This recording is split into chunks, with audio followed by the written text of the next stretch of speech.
பங்களாதேஷ் விமானப்படை ஜெட் கல்லூரி வளாகத்தில் மோதி விபத்து, 19 பேர் பலி, பலருக்கு காயம்.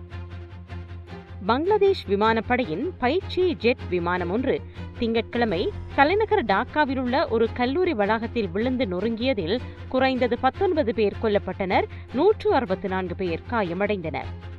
விமானம் புறப்பட்ட சிறிது நேரத்திலேயே தொழில்நுட்ப சிக்கலை எதிர்கொண்டதாக பங்களாதேஷின் ஒரு ராணுவ செய்தி தொடர்பாளர் தெரிவித்தார். F-7 BGI ஜெட் விமானம் உள்ளூர் நேரம் பிற்பகல் 1 மணியளவில் டாக்காவின் கோமிட்டோலாவில் உள்ள விமானப்படை தளத்தில் இருந்து வழக்கமான பயிற்சிக்காக புறப்பட்டது. ஆனால் இயந்திர கோளாறை சந்தித்ததால் விபத்துக்குள்ளானது என்று பங்களாதேஷ் விமானப்படை செய்தி தொடர்பாளர் தெரிவித்தார்.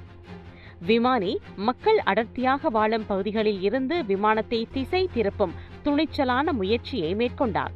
அவரது முயற்சி சிறப்பானதாக இருந்த போதிலும் விமானம் மைல்ஸ்டோன் கல்லூரிக்கு சொந்தமான 2 மாடி கட்டடத்தில் மோதியது என்று அவர் கூறினார். இந்த சம்பவத்தில் கொல்லப்பட்டவர்களில் விமானியும் ஒருவர் என்று ராணுவம் தெரிவித்தது.